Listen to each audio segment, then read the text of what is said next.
All right, so get this ready for a deep dive, folks, because today we are tackling one of those texts that's like world famous and like famously dense at the same time. Oh, yeah. The Bhagavad Gita. Yes. You sent over some excerpts, and I gotta say, I'm already kind of hooked just glancing at it. Uh-huh. It's not every day you get to unpack like ancient wisdom on a battlefield, right? Yeah, the battlefield is, it's significant. It's not an accident. So we're not talking just like war strategy here. No, no. Help me out here. For someone who's like coming to the Gita totally fresh, Okay. what's the big idea they should know? All right, so imagine you are a warrior. Okay. Your name is Arjuna, and you are facing an army on the other side of this battlefield, and it is filled with your own relatives. Oh, wow. Talk about a moral crisis. Yeah. To fight or not to fight. Right. And that is the dilemma that kicks off the entire Bhagavad Gita. Okay, so chapter 1, we're just dropped right into the action. Right into it. But it's more than just a dramatic like scene setter, right? Oh, absolutely. It's really the launching pad. Yeah. Arjuna's struggle becomes the springboard for exploring all these deeper questions about like duty and destiny and the nature of the self. Uh-huh. It's almost like the Gita saying like, hey, before we talk about big, huge spiritual concepts, Right. let's acknowledge the messy reality of being human, Of conflict. of conflict. Yeah, yeah. That's where we start. And I'm guessing that his charioteer, Krishna, is not just there to, Right. hold the reins. He's not just an Uber driver. No. Yeah. Krishna is actually an incarnation of God. Okay. And in chapter 2, he starts to kind of lay down some serious wisdom. Right. The core message here is that the spirit, Okay. the true self, is eternal. But this body that we're walking around in, Right. it's temporary. Yeah. It's like changing clothes. And doesn't everyone say that, though? Like that the soul is immortal? Well, What makes the Gita's take on this unique? the Gita doesn't just mention reincarnation as like a possibility. Yeah. It's like, this is a fact. This is happening. Like you and I, we've lived many lives before. Wow. And we're going to live many lives again, Okay. shaped by what we do in this life. Right. So imagine like knowing that, not just believing it, Mm-hmm. but knowing Yeah. that your essence will live on in different forms, shaped by the choices you make in this life. Right. How would that change how you approach like your everyday actions, Yeah. your relationships, even your sense of self? Yeah, that is a whole different level of accountability there. It's not just about being good to avoid going to hell. Yeah. It's understanding that every action is going to ripple out, across lifetimes potentially. Exactly. And this concept of reincarnation, Yeah. it ties directly back into that battlefield setting. Right. The idea of a righteous war is central to the Gita. Okay. It's not about glorifying violence, Yeah. but it's saying that there are times when fighting for a just cause is necessary, Mm-hmm. even if it means confronting your own family. Wow. Okay, I can see how that would have like really resonated with warriors back then. Yeah. But what about for us, like thousands of years later? Right? I mean, we might not be literally facing, armies, Right. but I can definitely relate to that idea of like inner battles, Sure. those tough choices where you're torn between like what you should do and what feels right. Absolutely. Yeah. And that's where the Gita's wisdom becomes surprisingly relevant. Okay. It's like a manual for navigating those internal conflicts. Mm-hmm. And that brings us to chapters 3 and 4, Okay. where we encounter this really cool concept called karma yoga, Okay. the path of selfless service. Now, when I hear karma yoga, I tend to picture people like, Yeah. doing good deeds to rack up good karma points. Right, right. Yeah, it's a very popular way to think about it. Is that what the Gita's talking about, though? It's actually much deeper than that. Okay. Think about it like every action you take creates this ripple in the universe, right? Karma yoga is about aligning your actions with a higher purpose, Okay. acting without being attached to the results. So it's about like letting go of that ego-driven Totally. need for rewards. That's it. Yeah, that sounds tough. Yeah. But why is this selfless service so crucial, Well, even to the gods, as the Gita suggests?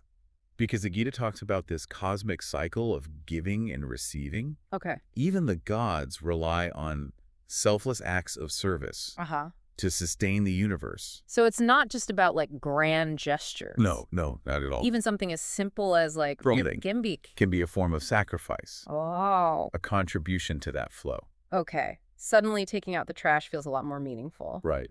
You know what I find really fascinating is this idea that this knowledge of karma yoga has been lost and rediscovered over time. It Yes. makes it feel even more valuable somehow. It does. It's like stumbling upon a hidden treasure. Yeah, And yeah. that sense of discovery, it kind of continues as we move into chapters 5 and 6, Okay. where the focus shifts to the path of renunciation and meditation. Now, when most people hear renunciation, they imagine like monks in caves. Right. Giving up all their possessions. Yeah, giving up everything. Yeah, But the Gita's got a more nuanced perspective on that, right? it does. It does. It's not about like literally renouncing everyone and everything. No, it's not about like the external stuff so much Yeah. as it is about an internal state. Okay.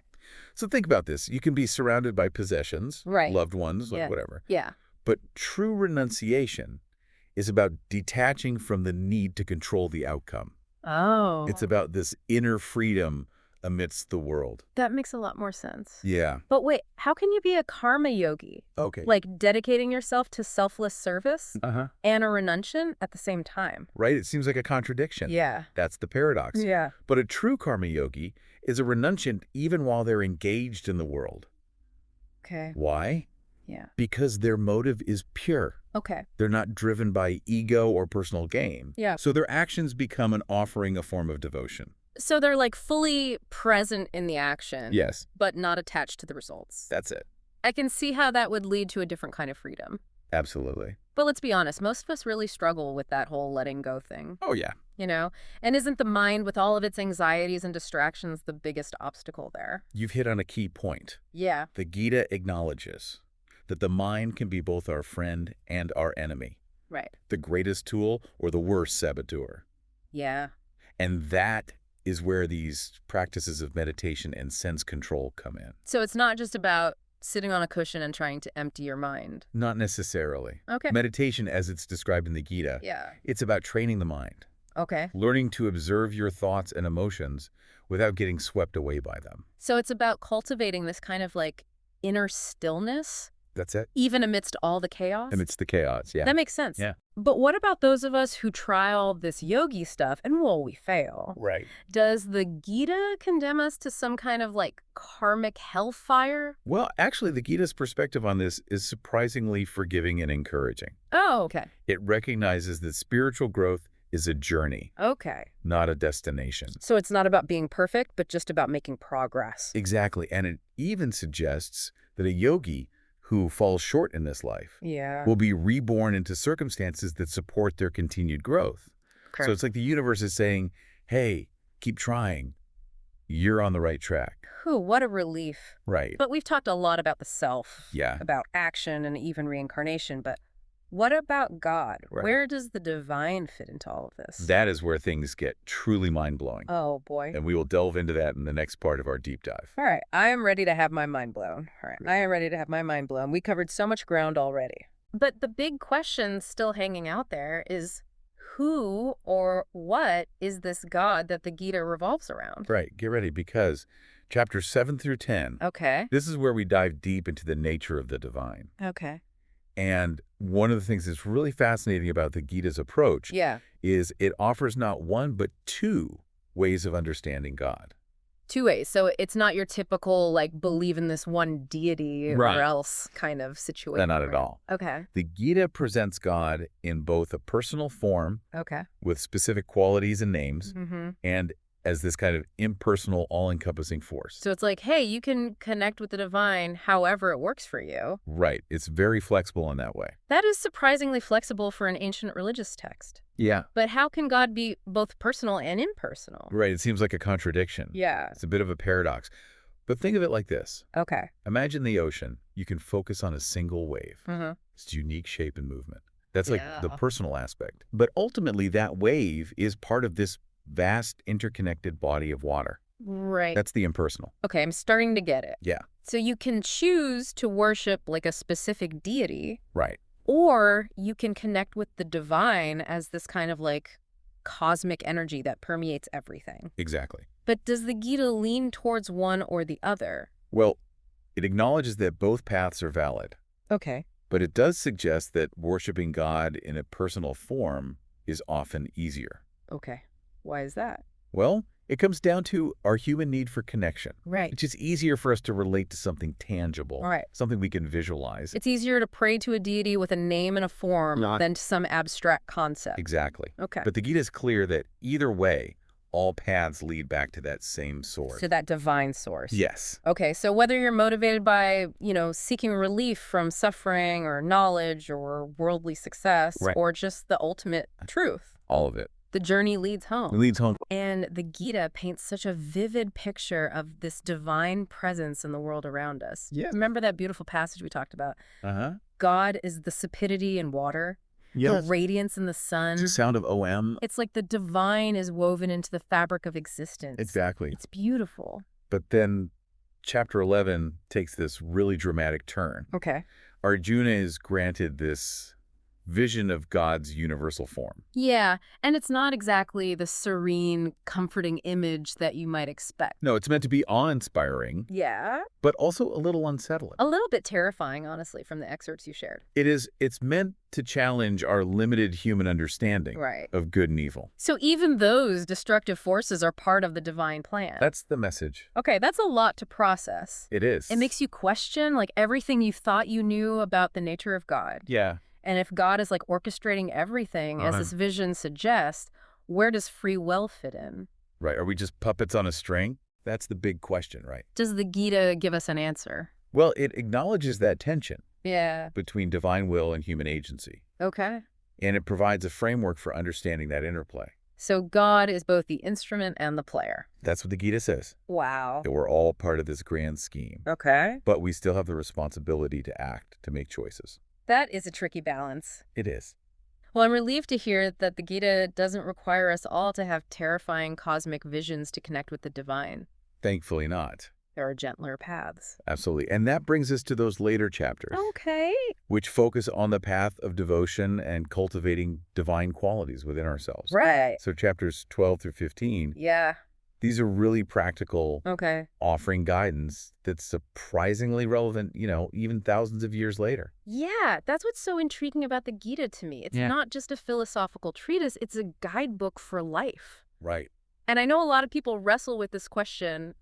Is it better to worship God personally, Right. with a specific name and a form, Yeah. or impersonally as this abstract force? Right. What does the Gita say? So the Gita again acknowledges that both approaches are valid, Okay. but suggests that worshiping personally is often easier for most people. Why is that? Well, it comes back to that human need for connection. Yeah. It's just easier to relate to something tangible, something you can visualize and pray to. Okay, so it's like having a focal point for your devotion. Exactly. But regardless of which path you choose, Right. the Gita really emphasizes the importance of cultivating divine qualities within ourselves. Yes. It's like a blueprint for spiritual growth. Right? It is. And what's really striking is that the qualities the Gita highlights are universally admired, even outside of a religious context. Right. Yeah. Things like non-attachment, forgiveness, compassion, self-control. Yeah, those are good. These are virtues that can benefit anyone, Absolutely. regardless of their belief system. It's practical advice for living a more fulfilling life. Exactly. And then there's that fascinating analogy that the Gita uses to explain this cycle of birth, death, and liberation. The tree. The tree. How do we cut the roots of our attachments? Right. Break free from that cycle? It's a question that speaks to a deep human longing. It does. And that's where understanding these three gunas comes into play. Okay. Goodness, passion, and ignorance. Right. These are the forces that shape our actions and experiences and ultimately influence our journey after death. So chapters 14 through 18, Yes, we're going deep on this concept. we are. Okay, I'm ready for part 3. All right, let's do it. Okay, we're back. And my brain is definitely buzzing after that last segment. Yeah, it's a lot to take in. Personal gods, impersonal forces, terrifying visions. Right. The Gita doesn't hold back. No, it doesn't. But now we're getting into the nitty-gritty of these three gunas. Yes. And they sound kind of like something straight out of fantasy novel to me. They do sound a little exotic, but the gunas are really a framework for understanding these forces Okay. at play within each of us and in the universe as a whole. So not just personality traits, but cosmic operating systems. Kind of. Yeah, think of them as fundamental energies. Okay. Goodness, passion, and ignorance. How do they actually affect our lives, though? Imagine them as colors blending together. Okay.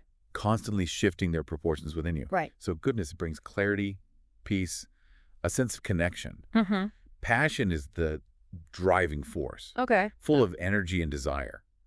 But it can also lead to restlessness and attachment. Right, right. And then there's ignorance, Yeah. which clouds our judgment, leads to inertia or even delusion. So it's not about being good all the time, but about understanding which guna is dominant. Yeah, in any given moment. At any given moment. Yeah. Okay. And the Gita suggests that these gunas even influence what happens after death. So it's not a heaven or hell situation? No, not quite. Okay. It's suggesting that the dominant guna at the moment of death kind of propels us towards a particular type of rebirth. Like a cosmic sorting hat. Exactly. Yeah. Guiding us towards experiences that align with our inner state. So if I'm like driven by passion and ambition, Right. at the time of death, I might be reborn into a life that's full of challenges and opportunities for growth. That's the idea. And this cycle continues until we learn to transcend the gunas altogether. Until we break free. That sounds like a tall order. It is. It's the ultimate goal, right? Yeah. How do we even begin to like break free from these fundamental forces? Well, remember, the Gita is a guidebook for liberation. Right. For realizing our true nature. Yeah. And the path it offers isn't about eliminating the gunas. It's about rising above them. So becoming a neutral observer. Exactly. Instead of being swept away by passion or stuck in inertia, Right. we learn to witness these forces without getting caught in their grip. That's it. Okay. It's about cultivating this state of balance and detachment, recognizing that these gunas are ultimately transient. Like waves on the surface of the ocean. That's a beautiful image. Our true self lies deeper Yeah. in that stillness beneath the waves. But how does all of this tie back to the core message of the Gita? Right. We've talked about selfless service and renunciation and meditation, and now the gunas. Right. It's a lot. It is a lot. But the Gita is offering a holistic path. Okay. It's integrating all these elements. Okay. So knowledge helps us understand the nature of reality, Right. including these gunas. Uh-huh. Action guided by selfless service and detachment allows us to move through the world Right. with clarity and purpose. Yeah.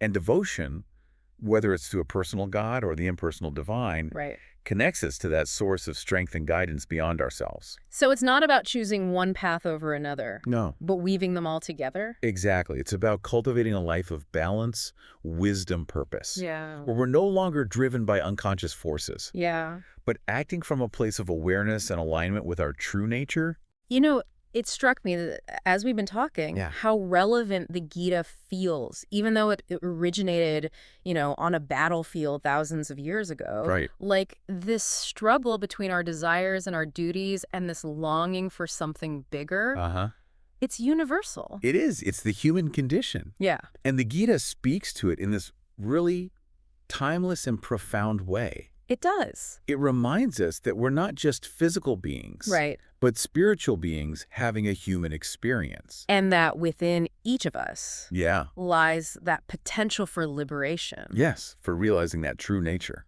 This deep dive has been quite a journey. It has. We explored the battlefield setting, the nature of the self, Yes. the paths of selfless service and renunciation, Right. the concept of the gunas. Yes. We even glimpsed the awe-inspiring and sometimes terrifying universal form of God. It's been a wild ride. It has. But hopefully it sparks some curiosity. Yeah. To delve a little deeper into this ancient wisdom, Absolutely. the Gita's teachings are a gift. They are. And they offer guidance and inspiration for anyone seeking a more meaningful and fulfilling life.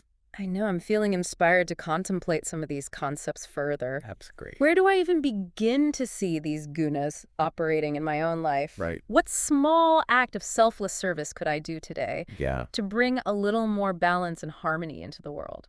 These are great questions to ponder. They are? And that's really what we hope this deep dive has achieved. Yeah. To give you a little taste of this profound wisdom, Yeah. spark a little further exploration on your part. Oh, sure. Remember, the journey of self-discovery, it's a lifelong adventure. So until our next deep dive, keep those brains buzzing and keep seeking knowledge.